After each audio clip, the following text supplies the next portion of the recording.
everybody. Welcome to episode 2 of the Marty O'Donnell Show. I appreciate everybody who listened to my episode 1 of my podcast.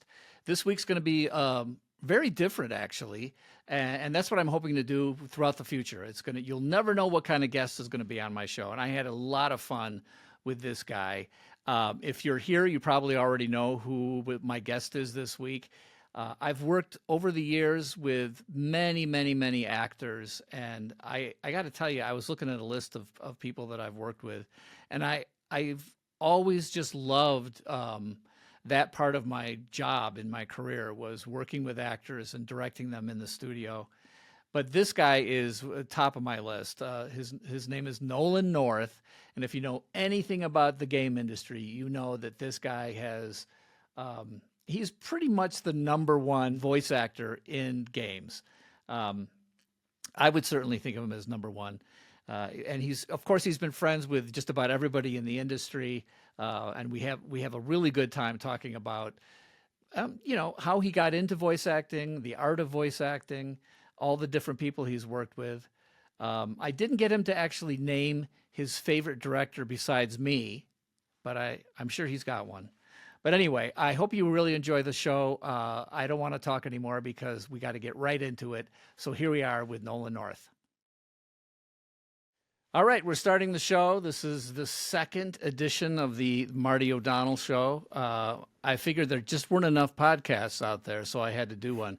And I need to get a veteran podcaster. This guy, Nolan North. That's me. Needs no introduction. He is, not only has he been a favorite of the fans in games for 1,000,000 years. He was also one of the first guys, I think, to actually start doing podcasting. You were early in the podcast game. Am I right, Nolan? No, actually, I got in late. I did a YouTube podcast type thing with Troy Baker. Yeah, Troy. But no, there've been a bunch out there, and we just, we never really kind of looked at that like a podcast. It was more of like just us getting to goof around and just mess around. And you're describing my version of podcasting. So exactly, I'm not sure. Exactly. So yeah, so it was a lot of fun, but it just, as you probably know, we had to go to a set that we had in Orange County, and then I moved to Atlanta to do a show for Peacock, on-camera show. And it just, pandemic, we couldn't get guests, and it was just, it was no longer like, became a chore. And oh yeah, you don't want to do that. And it was just, and he was busy, I was busy, and it just kind of fizzled out for a little bit. But, it's they live forever. That's right. Yeah. As a matter of fact, many things live forever on the internet, as we've discovered today. Nolan, thank you so much for coming on. It is I was looking back through the actors that I've worked with especially in games over the years, and it's I gotta say it's an impressive list. But I couldn't imagine a more fun person to have on as the first actor on my show is Nolan North. You are a legend in the game industry, which is probably funny for you because that's certainly not the direction you thought your life was going to go. But you were talking about Troy Baker, and I just want to confirm that there was, I can't remember what it was in the, I think 2011, 2012 time period where I think there was about 18 months where you and Troy did every voice in every game, including all the females. Oh, is that right? Is that true? Well, we tried, but no, we didn't quite get up to that amount. No, I was, it became a kind of a blessing and a curse at a certain point because, when I first got into it, I always, and you'll appreciate this being in, sound and music. I always looked at, like you said, I've been doing it 1,000,000 years. When I grew up, there were no real voices in games. And I think when I started getting into it, I'd come off a TV show, and then I'd bounced around doing different guest stars here and there. And a friend of mine said, "Hey, you should talk to my voiceover agent." And that was the illustrious Pat Brady at KSA Agency, who then took me to CESD, who I'm still with today. and it just sort of bloomed. And at the time, a lot of people didn't want to do games because no residuals, and it's a lot of screaming and yelling. And I had 2 kids at the time, and I'm thinking I'm going to yell at them at home for free, so I might as well drive down there for a scale payment and do it. But I always looked at the early stages that, this is before real narrative games took a foothold. They were part of the voiceover was part of sound design, is the way I looked at it. Yeah. And the last thing I wanted to do was, break people out of that experience. Because for the longest time, people would put on their headphones and listen to rock music and just play their games. They weren't really paying attention. So, like grenade, get down, frag out, get to the hedgerow, that kind of stuff. It was just part of the experience. And I didn't want to be the guy that people like, he's the same in everything. But as games started going, I started to build a name for myself, a guy who would, you'd have a good time. He showed up on time. He got us finished early, and you lit up the room. I lit up the room, exactly. No, but the thing about it was, I think it was Shadow Complex, the first Uncharted. Sony, we did a thing called The Dark Void, Assassin's Creed. Nobody wanted a different voice. They just do your voice, and all those flooded the market at like the same time. Oh, and people were like, "This guy sucks. He sounds the same in everything." And it was actually Warner Brothers, who I had done some work for on some animation, that let me do the Penguin in the Arkham series, and that was a big difference because people, he can do something different, and so that was the Halo with Sergeant Forge, Halo Wars, and those things. Well, let me just say, because I think you've done so many million games. I think, what is it? What did I read someplace? Is it 180 titles you're listed on, something like that? I have no idea. You have no idea. You can't possibly remember everything you did. So I'm going to remind you of a couple of things, especially as it relates to me. Sure. It's all about you, Marty. It is. This is my show. Did you not see the title of the show? I did. So I met you in 2007, and I think it was because we had come up. I had started in games probably not too much differently than when you started. It was about 2006 or 1996, 1997, someplace in there. Yeah. And I only wanted to work on games that I saw, advancing the art with, real stories and real characters and real actors and stuff like that. So I had started, working with actors all the way. But it wasn't until 2007, in the 2004 era, when we did Halo 2, I had branched out to find the talent pool in Hollywood. I had sort of gotten the people out of Chicago, gotten the people out of Seattle, and it's like, okay, I'm going to take the step. I'm going to take the plunge into Hollywood. And that's how I met the people at Blind Light and Dawn Hershey. Now, do you remember Dawn? Of course. Okay. She was instrumental in my early career. All right. So I was going to ask you a little bit about the Dawn thing, because she was big into casting for animation, or at least finding voices for animated series. And so she pretty much had the corner on that for a while. Is that right? Or yeah, she was with Blind Light, which did a lot of the signatory for a lot of games. And, I was very proud to have been added to her stable. As Hollywood in television, film, there's always something called the short list. And somehow I made the short list in games, along with guys like Steve Bloom, Fred Tatasciore, and then eventually, Troy and the other people. But I remember, just being on that short list. And well, you came in, and I think, believe it or not, I think you auditioned for whatever the part was in Halo 3. Well, no, not of course, because you didn't audition for ODST, because I had already worked with you. Once I worked with somebody and I liked them.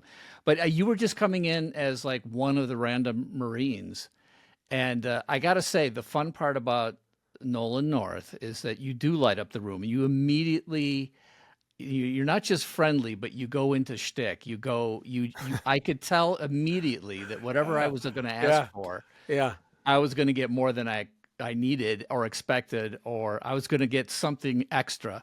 And that is what something that I'm always looking for, right? You don't want to have to pull it out of an actor. If an actor starts, improvising, is funny, is interesting, that checks a little box in my head, and I'm like, okay, well, this guy, I'm going to get him back. yeah. But Well, I here's think what I remember about that I, is I that, think a lot of actors should take note of that, and it's not something I created. It's just you always should go in with some ideas, yeah, and just so you can throw out there, get it as written, of course, get what the director wants, and then say, hey, what if he tried it like this? I always like to get, if we're running through it and here's the line, and we're going to ABC take, we're going to do 3 takes of a certain line, give different inflections or a different read on something, because we're going to get it the way you want it. You're the director. It's your project. right. The directors know the scope of how that fits. But if you can do something a little bit different and have an idea, yeah, it may end up, on the cutting room floor, and that's fine. There's no ego about it. Like, hey, you should use my idea. Yeah, But give choices. I always wanted to. My favorite thing was when like, oh gosh, can I hear those back? I like them all, and then I like that. It's like, okay, yeah, good. We're on a good track. And I think that's the other part of it. In any business, people like to work with people they enjoy working with, and they know is going to do a good job. And the other part of it is I really, really enjoyed it. The great thing about voiceover in general is on camera, I'm this. You can put a mustache, you can darken my hair, lighten it, whatever you want to do. But, it always seems like I'm just the doctor, cop, or lawyer in some series. So I've played Viking beavers in right, animation. right. Sergeant Forge, Romeo in these Halo games, And you mentioned 2007. That was a very good year because that's when I got I think the first Uncharted. Uncharted released. Assassin's Creed was out. I did the TMNT movie as Raphael. That was a really pinnacle year for me. It's where things kind of Yeah, changed. you were with what was his name? Mikey. Mikey Kelly. Yeah, Mikey Kelly. Yeah, he was also in Halo 3. I think Oh we yeah, had two out of the 3 Ninja Turtles on that gig. So yeah. that The was other fun. was James Arnold Taylor and Mitchell Whitfield. Okay, Yeah, yeah. But one of the things that I loved when you first came in, you were like, you had this look on your face about like, wow, I'm this is really the Halo folks, and oh I'm like, yeah, yeah, why is that a thing? And you said, well, I've been doing voiceover for games for almost a decade, and when I go to parties or my relatives, this is me telling your story, sorry, but this is what I remember. You said people ask me what I'm doing, and I'm like, well, you would say I'm doing voiceover for games, and they would go Halo, and yeah. you would say no, Yeah, well, I not mean, at Halo. the time, I mean, I had only been doing games actually, and voiceover around 2003. Oh, Because so it wasn't that long. Okay. no, I hadn't been doing it that long, but everybody knew Halo. I mean, Yeah. Nathan Fillion, who I've worked with, he used to host parties, Yeah. and I never got into the parties because I was a terrible player. But he would audition his friends to be on the Halo teams, and they had battles.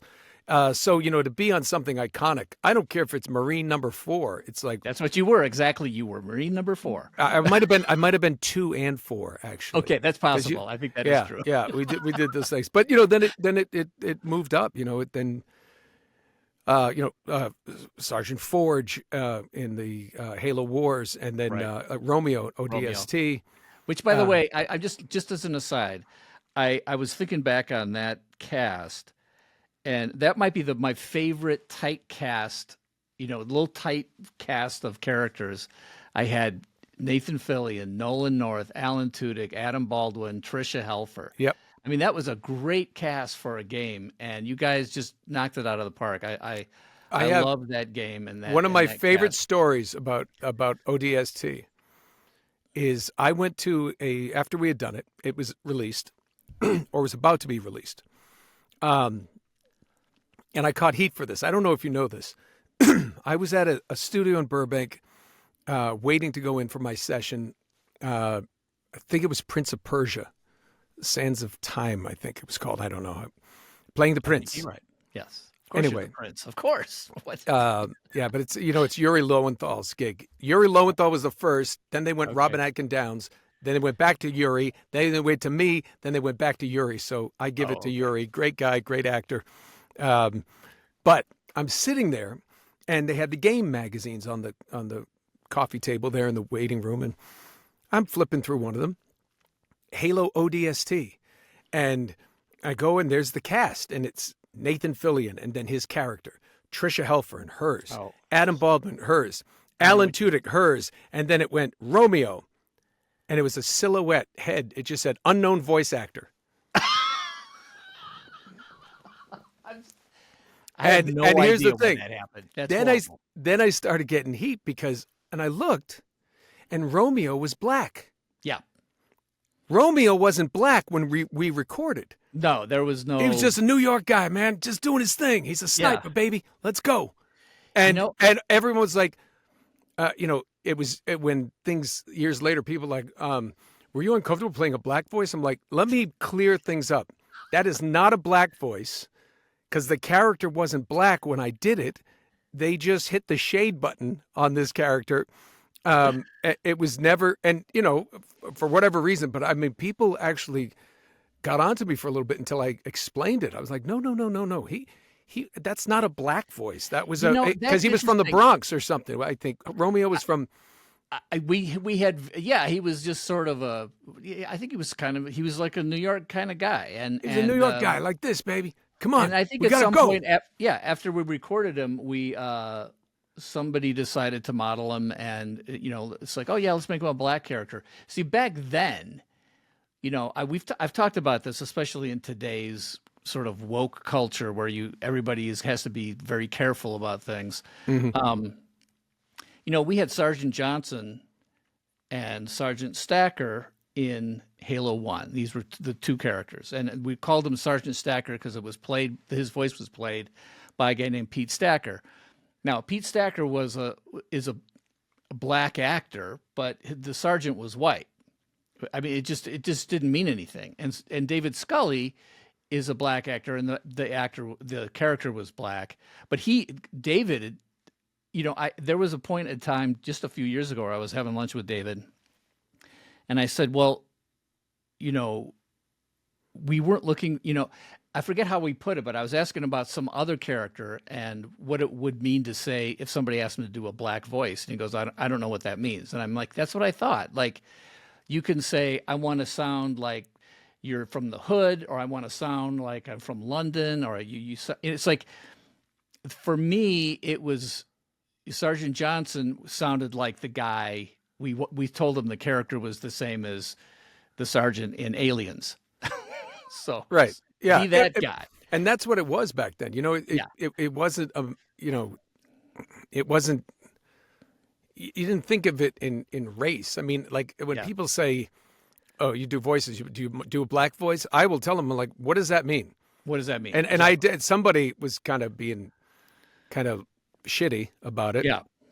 And they said, "Oh, you do a black voice." I said, "Okay, actually, I do a black voice. You want to hear? I can. It's an impersonation of one of my friends." Nolan, how are you? Lovely. Would you like to get a cup of tea? She goes, "That's British." I'm like, "Well, he's black. He just happens to be from England." Yeah. It's man, I can talk like this. You know what I'm saying? Like that kind of thing. And that's Eminem. I was going to say that's Eminem. There's a I don't think that's. And it's like, and if you think that's a black voice, well, now you should check your own racism values, because it's like Stevie Ray Vaughan. He sings the blues, and you would have sworn he was a black blues singer, and he wasn't. He was a white guy.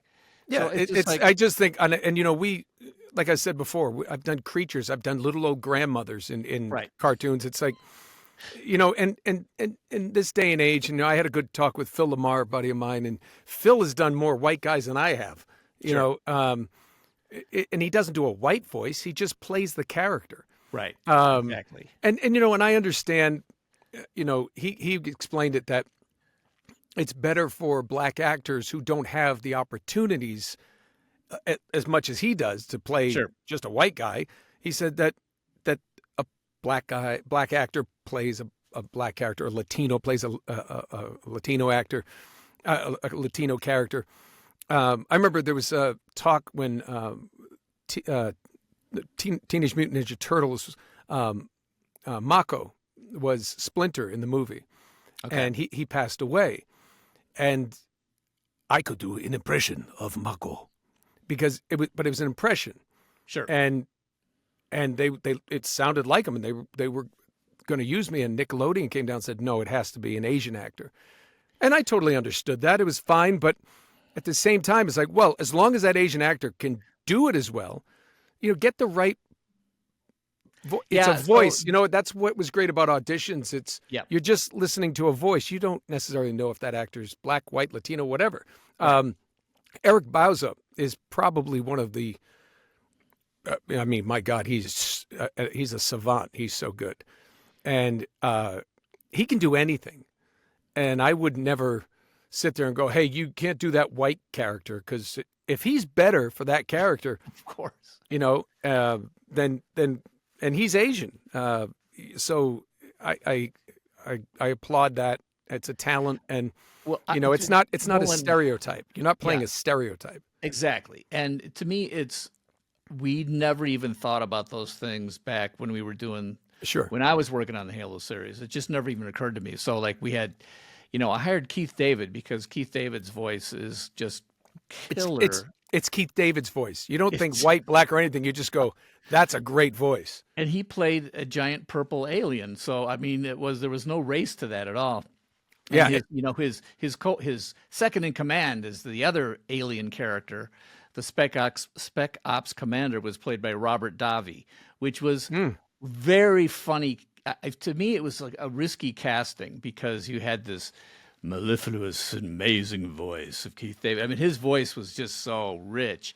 And then Robert Davi, who is like, hey, warriors, let's go. I mean, he was just like New York, Brooklyn. I don't know where he was from. Yeah. But he was such a great voice. And what I liked was two very distinct voices who could act, and they just brought these characters to life. Yeah, but you just said it right there perfectly. Robert Davi is a phenomenal actor. Absolutely. The most important thing is the performance. It's not the you can have a great voice, and if you're flat and it's like and you can't really deliver the material, the player's going to hear that and just be taken out of that experience. Like I said before, I mean, I can listen to Keith David all day long. I mean.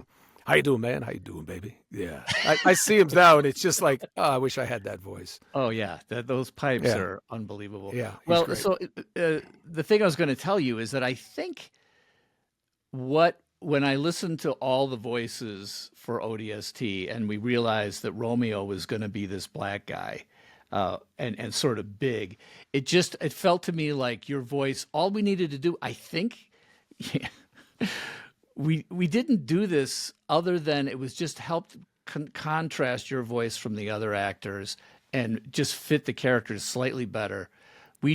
I think we pitched you down without changing speed. Yeah, we pitched you down like maybe half a step. I mean, you don't have to go far. And we used, whatever that vocal process is where the overtones, so it doesn't sound like it's pitched down. It just sounds, so your voice in a lot of people didn't recognize that it was your voice. They knew your voice from Uncharted, some other stuff. And it just felt a little deeper. We just gave you a little bit more Keith David direction pipes. Exactly. And And listen, great. that's perfect. It's like, I know a lot of people like, can you believe they pitched me down? They pitched me. What is that? It's like, what do you care? It's their game. They can do whatever they want with it. Did the check clear?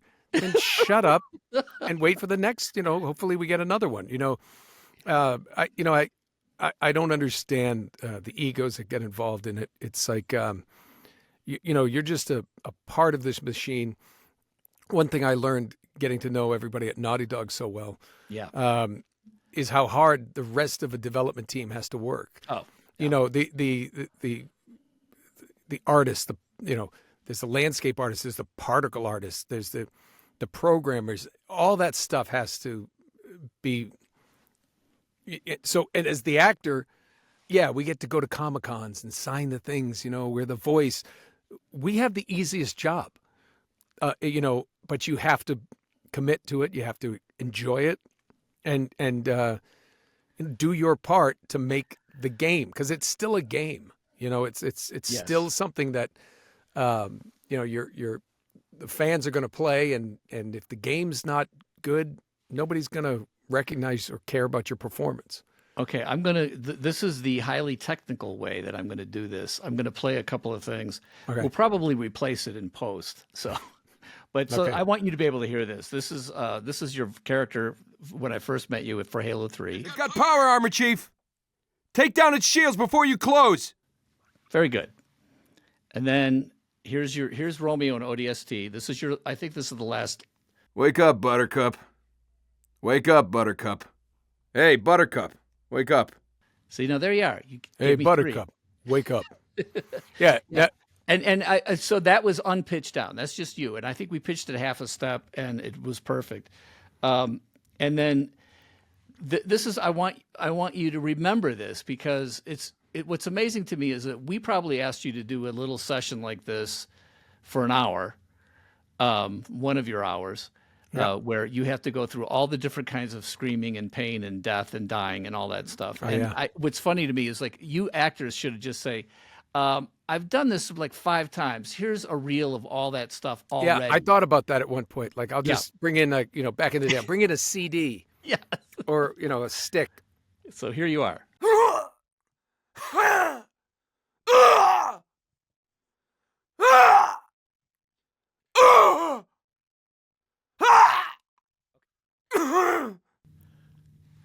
Very nice. But see, what I can tell about you is you're trained, because you're not killing your voice. You're doing stuff so that you know that, From the diaphragm. You got to. From the diaphragm. Yeah, Because that's some the one thing. people- I used to talk to Fred Tatasciore about that, because we both had to do a lot of grunting, screaming, and death rattles. And it's a bit. A lot of people don't know it's a bit of an ab workout. I mean, because you really get it in there. Because if you do it from your throat, you got maybe 40 minutes if you're good. And then you're shredded. And then you're shredded, and then then they're like, you don't get hired again. I mean, it's one of those things. If you learn to do that and to use it properly, they're like, wow, he's been yelling for 3 hours. Do you want a break? I'm like, no, let's just keep going. Now I'll go home later and I'll be talking like, just because you're tired. But yeah, I mean, and I never. Okay, what do you got? Okay, I got your last line of ODST was just great. We went through hell for that? Heck, honey. I wasn't talking about the alien. Brings up music, end of game. And you were pointing to Trisha Helfer at the time, and Gunny was Nathan Fillion. So it's like everything comes around. I love that we had you and Nathan on the same game. Yeah. Because one of the other things you had told me, I think it was when we started working on ODST. I was asking about, because by that point, Uncharted was a giant hit, and Nathan Drake was this great character that you'd brought to life. And I was asking about Nathan Drake. Once again, I'm going to be telling your story from my memory. That's all right. So you'll see. I'll correct if Okay, if good. need Please be. do. You said, I think Naughty Dog had modeled the character of Nathan Drake after Nathan Fillion from Firefly. They wanted that kind of attitude character, which is why they called him Nathan. And they wanted to get Nathan Fillion to be the voice actor. But at that point, they didn't know how to get a hold of him or something. And Oh, that's okay. What's the No, story? well, I think the first model was something like Firefly, and the guy, the artist, had kind of somewhat. I think it was a big Firefly fan and had done some stuff, but they. I think at the time, this is before Naughty Dog became what it is. Yeah, absolutely. And quite frankly, I know there was I heard there was maybe 3,000 auditions for Nathan Drake. Oh my gosh. And Jeez. by the grace of God, somehow I was the right fit. I would personally think that, Fillion was pretty established in television at the time. Right. I don't think they ever went out to him because I know Nathan and he never mentioned that. I think that he would have been too expensive at the time. If I'm being honest, it was good. He was a Halo fan because he double scale. We got the entire crew for double scale. Which was good for everybody. I didn't get double scale. Yes, you did. I got records to prove it. Oh well, thank you. Yeah. So I think I don't think he was approached. And I bet that's just because, financially, that's never, they were like, But why did they call the character Nathan? I thought it had something to do with the fact that they liked Nathan Fillion. Possibly. It was also, I don't know if that's true. I know that they wanted the initials ND, Naughty Dog, Nathan Drake. Oh, interesting. Drake was from the story because Nathan Drake, he was an orphan. So he took the name Drake after Sir Francis Drake. Okay. He and his brother, and that's why Sic Parvis Magna, was such a, that was on his ring that he carried. Right. Where the name Nathan came from, I know they wanted an N. It could have been Nick Drake, but, maybe Nathan, Nate, felt better. So but I do know I think the first drawings, though, came from an artist who was a Firefly fan. So there is a connection there. Okay. But they never said in the studio, you're sort of you're sort of a Captain Mal kind of quippy character. It was like more Nathan Fillion type. They never gave me, Amy Hennig, who created it. Mm-hmm. She wanted me to infuse as much of myself in the character. And through the audition process, which was crazy. The first one was in a booth. And Amy, Gordon Hunt, and it may have been Josh Scher or Taylor Kurosaki. They were in the booth with me, and I looked at them, and I'm going. Typically, as you know, during a audition, you're on the other side of the glass, giving me direction. Right. We're audition. Come in. Thank you so much. Okay, when you're done, I'm like, are you going to stay in here? They said, yeah. Feel free to use the space. And I'm looking around, going, there's no space. There's. I'm sorry, what are we doing? They said, this is motion capture. I'm like, what? Whoa. So now I'm trying to do things, and I just felt ridiculous.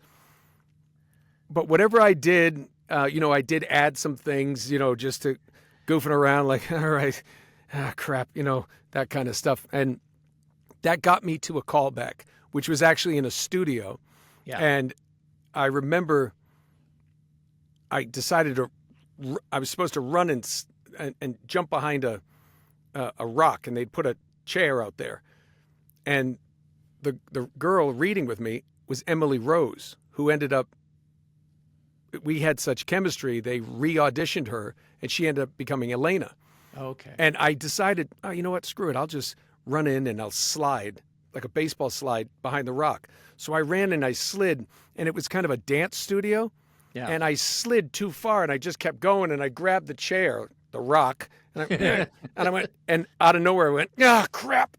And then I stopped by, got behind it, and they started laughing, and it was just, and whatever is, I just remember going in, not expecting to get it. It's something I learned for my future on camera stuff was, don't go in trying to give them what they want. Just give them you, and if it works, then and it's meant to be, then it happens, and it did. So it was really that second audition that landed it, and so she never said. She said he's an Indiana Jones type character. but they wanted to get, it's not Lara Croft, it's different. And the one thing that I loved about it was, like, I've been in fights. I grew up in New England. You it was before people had guns, and somebody had a switchblade. You were like, ooh. But like, I've hit somebody. It hurts. Yeah. Your hand hurts. So there's that first game is like, like, it showed the vulnerability. He's the everyman. He's that guy. Not a And superhero. yes, so to your point though, the first concept artist was a Fillion fan. Did resemble him quite a bit, and then as it went on, they moved more and more toward my face, to the point where the last game, they did a 3-hour. I went down to Sony in San Diego. They did a 3-hour mapping of my face. Oh, wow. So in the fourth game, every pore, every hair in his, everything is mine. And then they said, oh, I said, will he look just like me though? And they go, no, we'll lay your face over his skull. Sure. Which is creepy. Yeah. And you had all lighten the green- eyes up. The green dots all over your face and all that stuff, right? Yeah, it was. No, this one was like they slicked my hair almost non-existent, tight, and then it was just this camera that swings around. They're And you have to mapping your face. Yeah. Yeah, right. and you have to do it. Expressions, so they see where the muscles move. So when he talks, the same muscles in my face. It's eerie. And my wife used to say, these artists know your face better than I do. Yeah. Well, it was incredible. Let's back up just for a second, because we're going to move back in. I want to catch up with where you are today and everything else. But you said the baseball slide. So you started off like you were a good college baseball player, right? I mean, I was a decent college baseball player. I Chapel Hill. Yeah, I went to North Carolina on a scholarship, and but it's funny. You get there, you think you're hot shit, and there were guys who would show up for a game hungover on their worst day were better than me, and you're just like, oh, you kind of see. Okay. Oh, he's, I had a shot. I hurt my shoulder, but no, I was like a spot reliever here and there, and yeah, I mean, I was good enough to get there. Yeah. I've since met guys who have played in the majors for years, good friends of mine, Jeff and Jared Weaver, pitchers. They're 6'5", and those guys were, 10, 15-year careers, whatever they had. World Series ring for Jeff at the Cardinals, and there's a different level. There's just in anything, Sure. but Right. so I could be here going, yeah, I played ball, but I actually, as a pitcher, I spent more time in the bullpen goofing around, praying I didn't get into the game against Clemson, because these guys will light me up. But cool thing about it is, it's the first time we went out. A bunch of us went out one time to Charlie Goodnight's Comedy Zone, and we watched the comedy show. And my friend, they were all like, "You're funnier than these guys. You should do this." And we had a few beers, and I'm like, "I'll do it." And they're like, "No, you won't."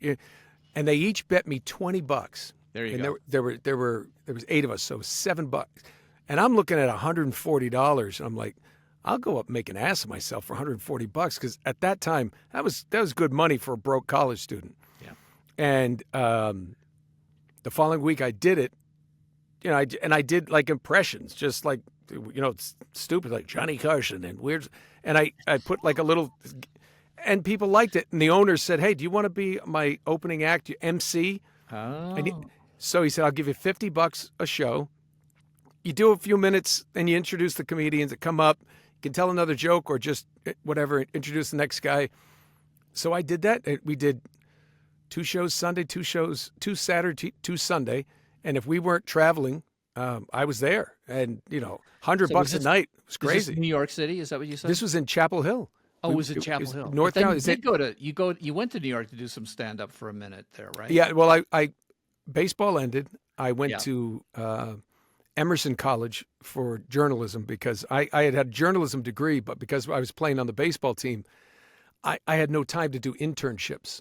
So I had Okay. no practical experience. I went to grad school, And then out of grad school, I became a reporter in upstate New York, then to 2 months, Stamford, Connecticut, like a month. And then they put me in Parsippany, Piscataway, New Jersey. Oh And my I lived in gosh. New York City, and I hated it. Covering murders and house fires. It was just terrible. But in New York, one of my good buddies, he had written a play. He was a Columbia grad student, and he was written a play. And he said my senior year, I was hurt. I was doing rehab, and I needed an arts credit, so I took an acting class. And as it goes with so many actors, young actors, the professor, who's a grad student, he said, "Hey, I'm doing a play. You'd be perfect in this play. You should do it." I'm like, "No, I don't want to act. I'm not going to be an actor." And this girl that I was kind of interested in, a girl, she was like, "I'm doing the play. You should do it." I'm like, "Yeah, okay, I'll do the play."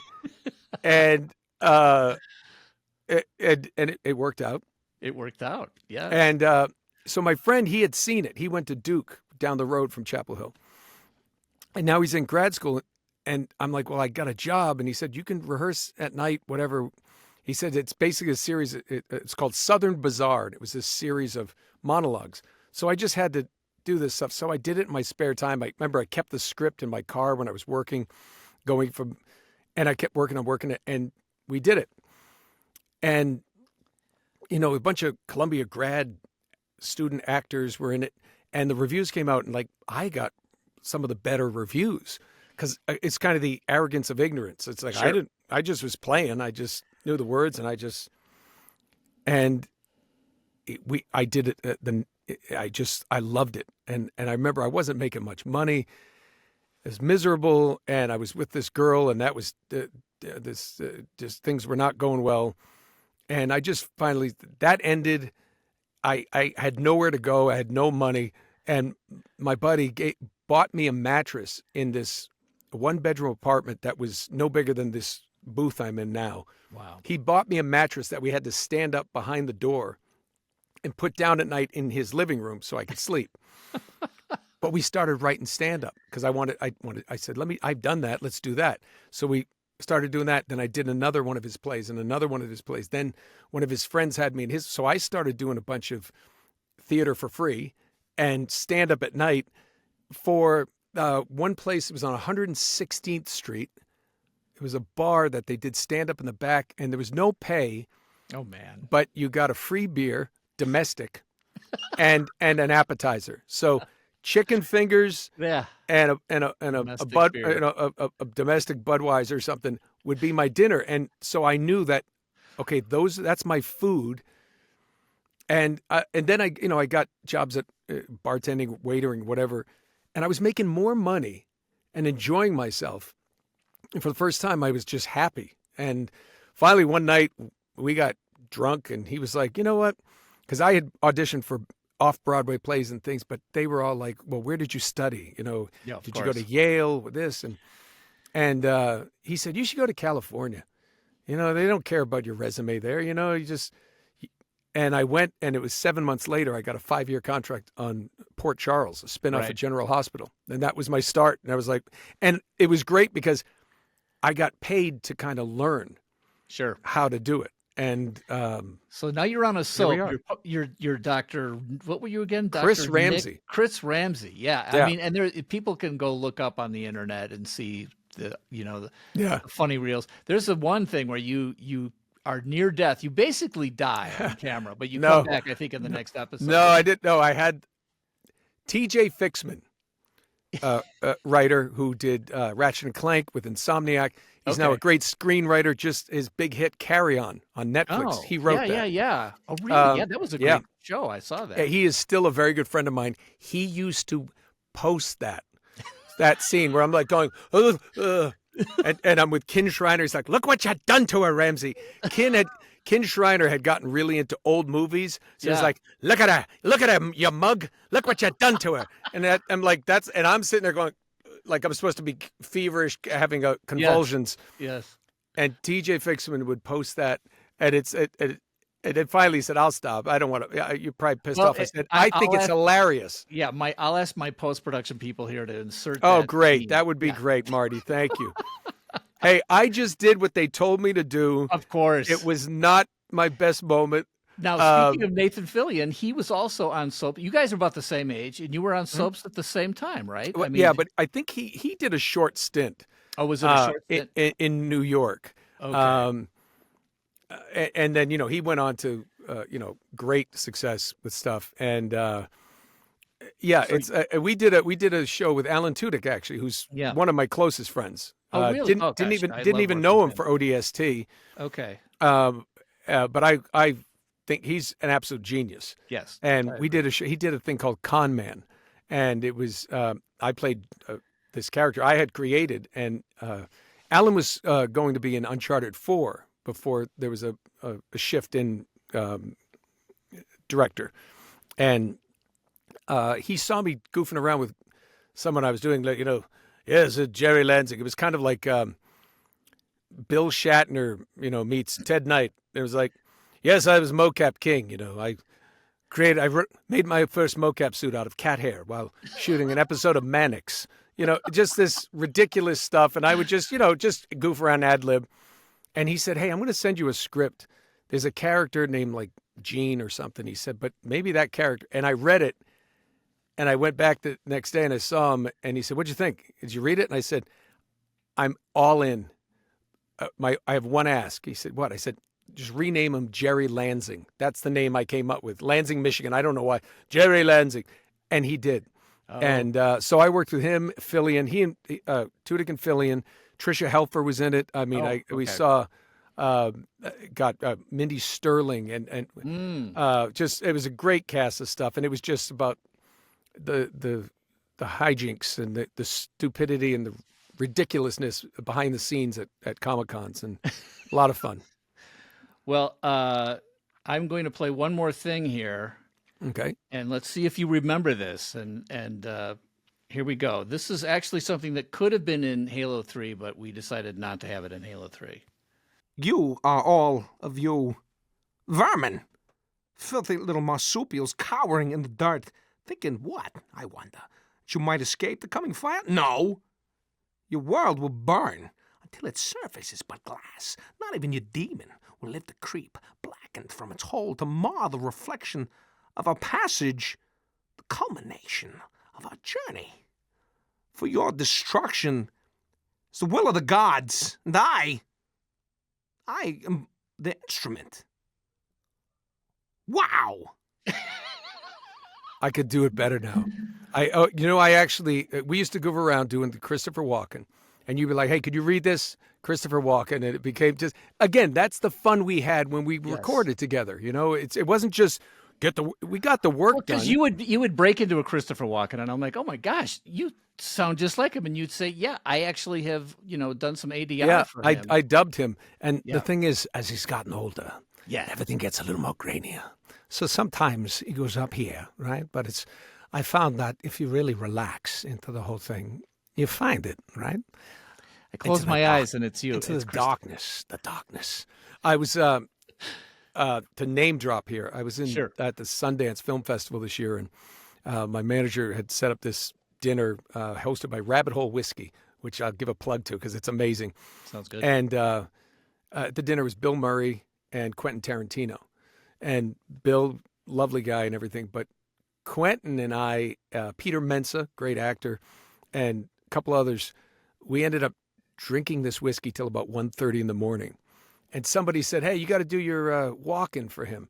And I told him this story first. I had been at a dinner years earlier, and this big fancy dinner this guy had thrown, and I sat down, and, my wife was on the other side. They kind of split everybody. And your then wife, who was an actress on the soap you went well, to. no, she did one episode. She was a stunt woman, and she was an actor, then a stunt woman, then a stunt car and precision driver. Oh my gosh! And now she's producing television and film. She's doing great.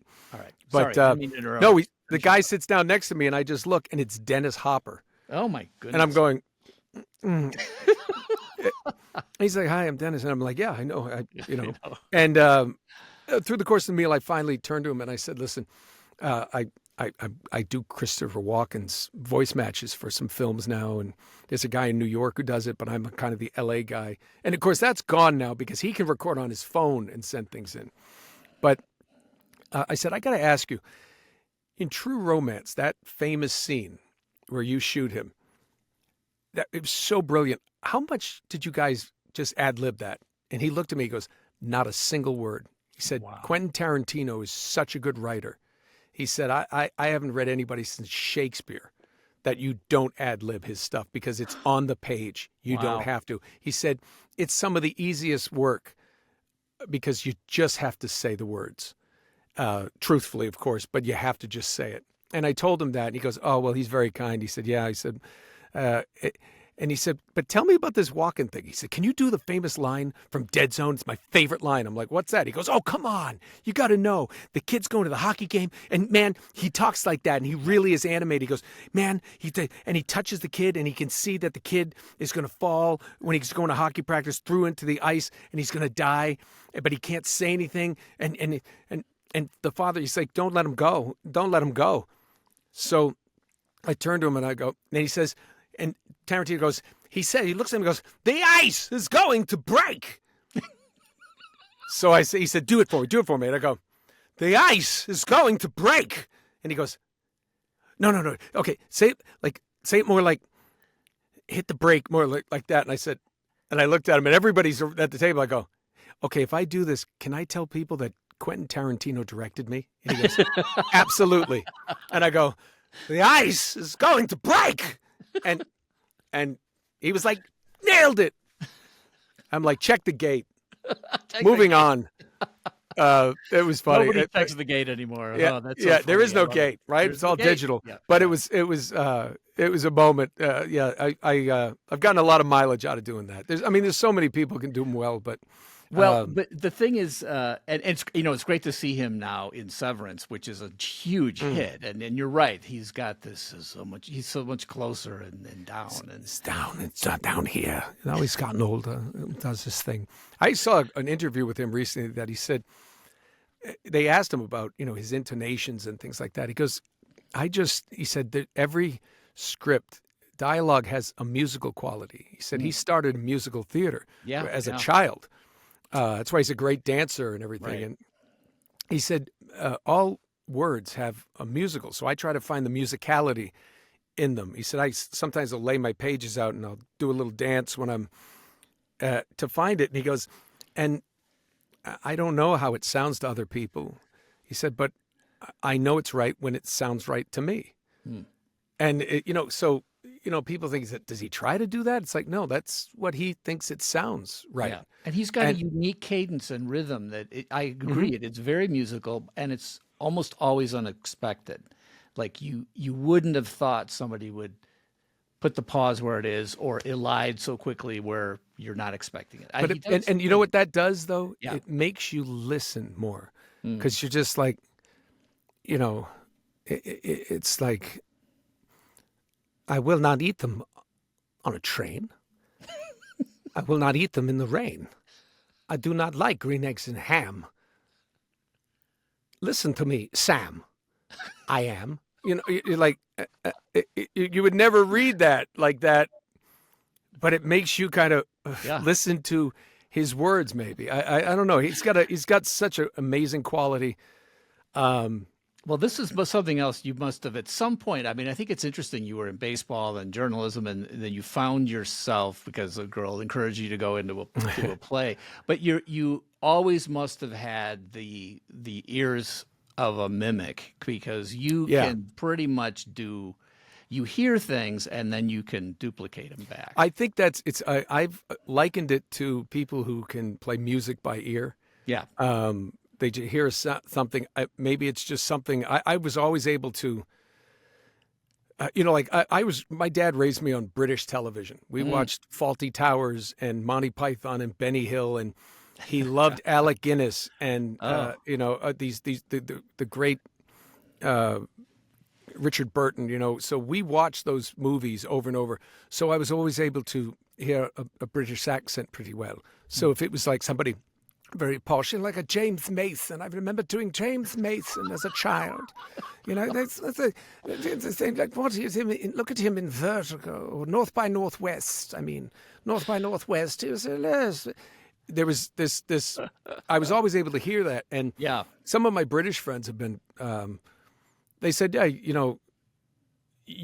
so Americans are terrible with British accents. They say, and I said, no. I said, mine's not too bad. They go, actually, and my friend Graham McTavish, he said, well, didn't you say your dad raised you on British TV? And I said, yeah. And he goes, well, many of us watched American TV. Right. Tom Holland actually recently talked about this, where he said, I grew up on American TV, American movies. And so he can, his ear hears that the different inflections. Yeah. And, I was always curious about, the British person talking like this, and then, down in East London, it got a little more glottal. And it was like, they wouldn't say, they'd say glottal, Glottal, yeah. But then you go out to the West Country there, and they start saying their R's more, like down in Cornwall or something. My father was a netter, and then I was a netter before him.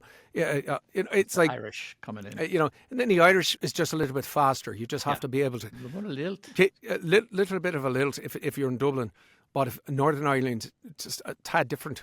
You start Now, hearing have it. you studied this, or is your ear pick up all this stuff? I pick up on it. I don't study. I just hear that stuff. Like in Scotland, it's a little bit different. And then there's some Scottish that you're like, I have Scottish friends who are like, oh, you'll hear some accents that are, we don't understand what they're saying. And I say that's probably like the Cajuns in the U.S. It's like I'll tell you one funny thing. So I had the opportunity for 2 years to work with Paul McCartney, and he left me at one point. He left me a voicemail, and so when I'll tell people about this voicemail, I always, or if I ever say anything about Paul, and I'm not good at this, but be like, "Hello, Marty, this is Paul calling from England," and that was the message. And he went on and he said a whole bunch of stuff, but I do that, and that's my Paul McCartney. But what's funny is, to me, is Paul McCartney saying from England. Like, yeah. I didn't know it was Paul immediately. Like, he's got one of the most recognizable, Liverpool accents in the entire world. But He he's has like, that "This is certain Paul thing calling that he from does." England. Yeah. From England, yeah.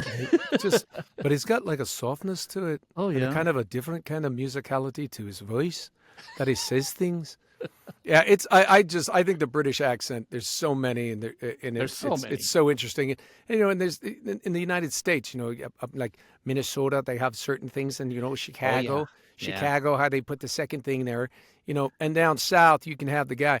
Now this might be someone who's your lawyer who's talking there now, and then you get the guys just that little whistle kind of thing that they do. Something like sounds like a McConaughey, so Yeah, a little bit. sometimes I get with Woody Harrelson and we just do some things, man. You just got to do him always with a smile. Somebody's got to write a whole. We need to write a whole thing where you do every voice and just. No, listen, I know impressionists. Like Ross Marquand is a brilliant impressionist, and they work at it and they hone it and they find it, and it's a much. They know how to fine tune the instrument. I just kind of goof around with it. I always learned that the great thing is I like coming up with original characters. Sure. And I once told someone, they said, oh, I can't do Sean Connery. I said, well, you can do a Sean Connery. That's just fine. And then if you take it and you put a different accent on it, that's called an original character. Yeah, so sure. you get a bad impression is just an original character. You can do that. But that's the fun of this business, is just playing with the different accents and dialects and cadences and just making things different. I'm going to check you on one thing, because I mean, we could talk about who, besides me, who's your favorite voice director. So, but instead of that, I have so many. There was a point where I was talking to you, and I don't remember when this is either. So see if I'm still right on this. But you, at some point, you said, "Oh yeah, go ahead. You can give me a line read. I don't mind." Yeah. And I have a rule where, when I'm directing actors, if the writer's with me too, it's just like I don't let the writer talk directly to the actors, because they're almost always going to give a line read the way they want to hear it. And I've always had this rule. My dad was a director, and he also directed a live radio show that was an hour long and had a sound effects guy and an organ player. It was old timey radio, and I grew up watching that being done. So That's cool. yeah, it was really fun. It was one of the last of those in Chicago, but one of the things was like if you have a good actor, you don't want to give them a line read because they're going to just mimic you back. And but you said, yeah, you don't mind getting a line read, and I'm going to just say this is my opinion. The reason I would never want to give you a line read is because as soon as I do, I would just hear myself back because you're so good at mimicking. No, it's Now, not that. okay, well, what is it? Why are you okay with it? I'm okay with it because, like I said earlier, the director, the producers, everybody on that side of the glass knows what the bigger pictures, knows the context, and I think the actor is there to play a part, but the play's the thing, right? It's Right. it's the whole. So I might give you 3 reads, and then we're going to go through, take time to kind of figure it out, and you're a good director. You understand, like, yes, I'm going to give you 3 things, but if you go, that's not quite it because it's not the right context. You may So give you me wait context. until you can tell that you haven't nailed And it. then if we do another round and I'm like, listen, maybe I don't understand the context. Just give me a line read, and you may give me the line read. I may mimic it back, but then that may give me the context very quickly. So I'm like, oh, I see.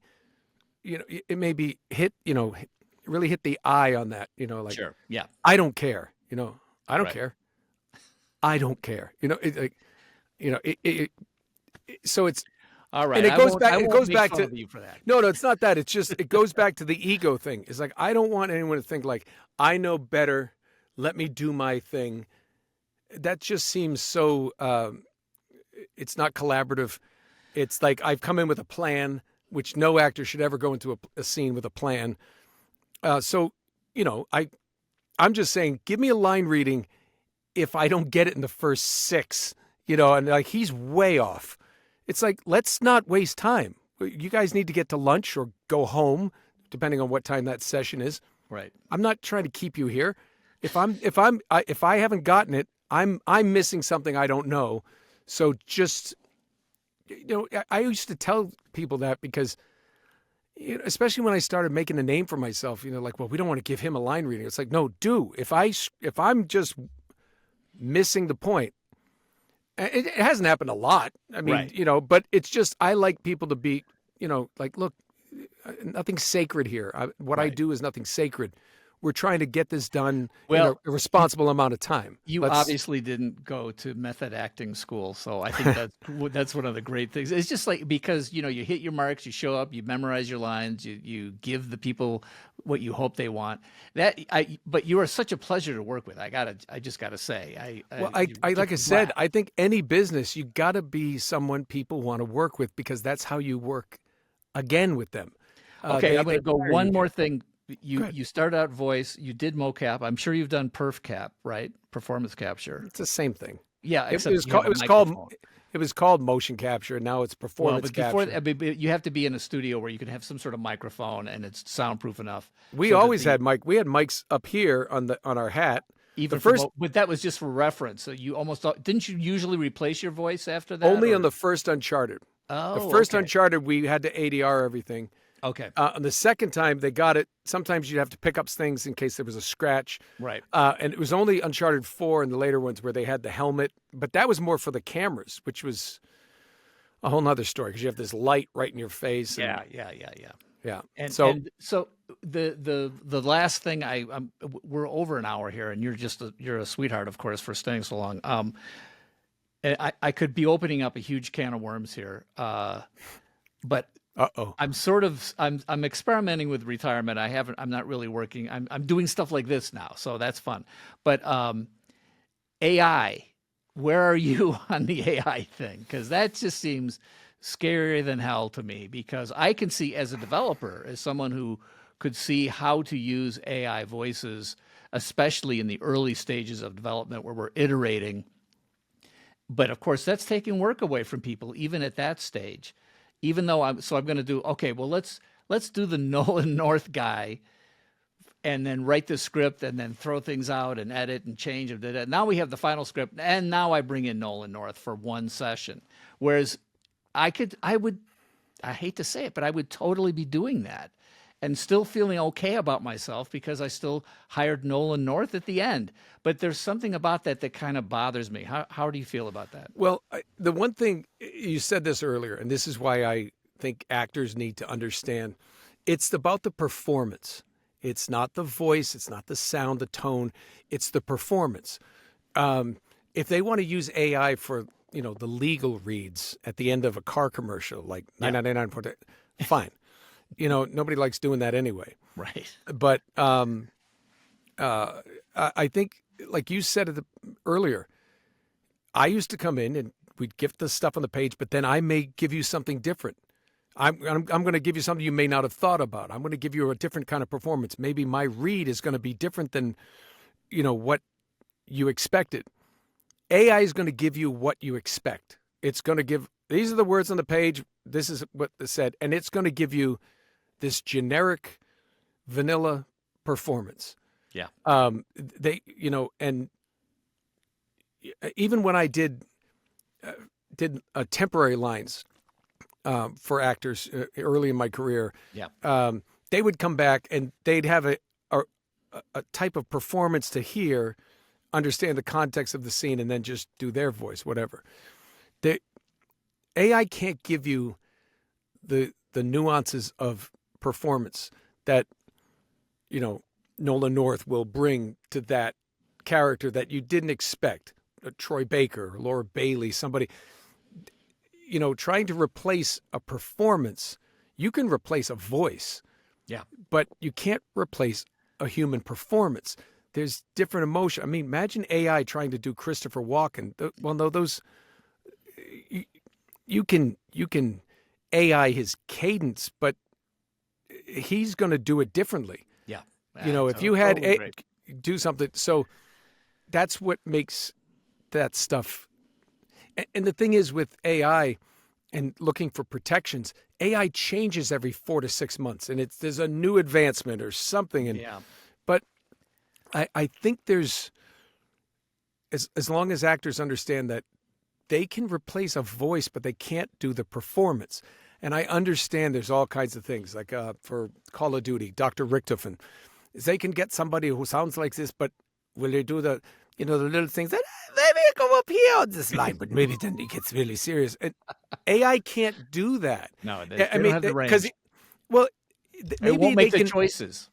The choices. Yeah. And I think the choices are the thing that the actor brings in.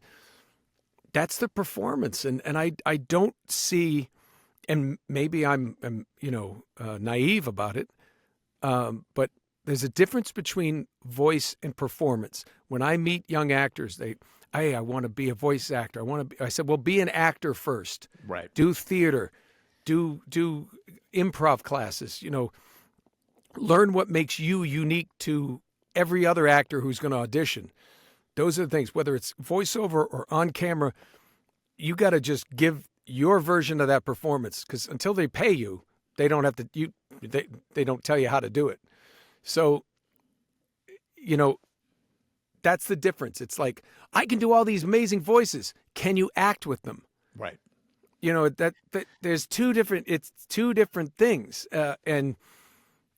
So AI can replicate voice and a performance.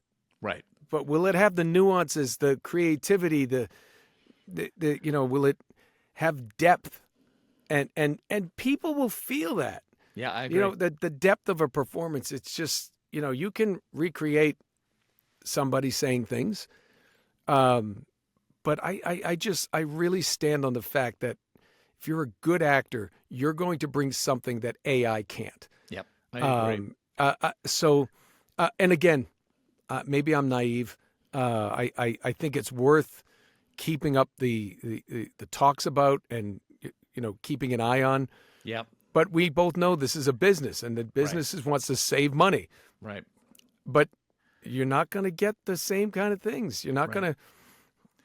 Well, we'll see. We'll see what happens. I think there's going to be a lot of, pushing and pulling and changing. But I agree with you 100% that, music is still going to need to be made by musicians, and acting is going Yes. to be made by actors, and writers actually need to be writers. And the human element is going to win over this at the end. But there's going to be some turmoil in the next few years. Well, yeah, and we've seen that so far. So Yeah. I think it's an unfortunate thing where everybody starts looking at the bottom line. I do also think, I read an article recently about how AAA games, I mean, the budgets have just I gone know. through the roof. Insane. And the same thing happened with films. And then the Oscars come out and a $6 million film wins the Best Picture. Right. And arguably Brutalist may have been the next choice. That was $10 million. Oh, wow. So, you look at the margins. Yeah, if I make a $200 million movie, it better make $1 billion. That's right. But I make a $6 million movie and it makes $100 million. You're great. And you know how quickly $6 million, you can make more $6 to $10 million movies Sure. because it takes less shooting time with good performances. Yes. And to bring it back onto gaming, I think the independent developers, the AAA games aren't dead. It's not that kind of thing, but it's Right. just, you can pull back your budgets and get good performances, write good stories, Right. For narrative-driven games. But again, it's the artistry of the programmers, the artists, the engineers, the music, the acting. All of it comes together beautifully in a good game and rewards that player with a great experience. And I just don't think overall, I mean, a full AI game, people are going to be like, Yeah, it lacks you're gonna something. feel it, It's always they're gonna feel it, and somebody will do it. Somebody will make one, and then, people are like, oh yeah, it was a cool game. There's shooters and everything, but it was weird. There's the disconnect. It's kind of when motion capture, performance capture started. They were always concerned of the uncanny valley, Right. where the faces looked a little too like Creepy. Polar Express. Yeah. There's some of those faces are just a little. It's like it's like either Getting- give me getting animation or make it really good. Yes. Yes. I don't know. I think technology is a beautiful thing, but I just don't think it can surpass the artistic qualities of good artists, musicians, actors, writers. It just Nolan, that is a perfect place for us to end our little talk. I'd love to have you back and talk about more things. I know you're coming up in Hysteria, right? You got a TV show coming up. Yeah. in Well, October. yes, it's already out. Came out in October. it came out this October. Oh man, yeah, how did I miss it? It Oops, was sorry me, about that. Julie Bowen from Modern Family played my Yeah. wife, Anna Camp, Bruce Campbell, and some Bruce, great yeah. young actors. 8 episodes on Peacock, released in October. 93%, I think, on Rotten Tomatoes. Great. Oh, excellent. But unfortunately, Peacock is not going to pick it up for another season, which is Ah. a bit of a conundrum. But on to the next thing. All right. But Well, it was everybody should a go blast. Get the Check it Peacock out. and watch it before it goes away. Yeah. And then, of course, you go to all the conventions. So anytime, I mean, I just love the fact you give the fans what they want, and you take time with all the fans. I've been at those conventions. Yeah. People, Yeah. I'm happy to sign whatever people want me to sign, but your line is always 10 miles long, and you spend the time with each fan. I just think you're amazing. So, I just think it's the people are willing to. I hate lines, yeah. and anybody willing to stand in a line, pay their good money, and they deserve more than just like, hey, thank you, bye. It's like, and I'm like, this is an hour long, and I've gone over. It's not you, it's me. I can't stop talking. No, that's good. That's what we want. This is, we have no hard out, which is good. And I have no commercials either, which is great. All right, Excellent. Nolan, thanks again.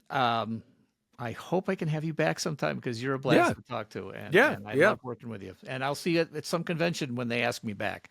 So, Yes, sir. Okay. You can give See me you a later. line reading. I will. Totally.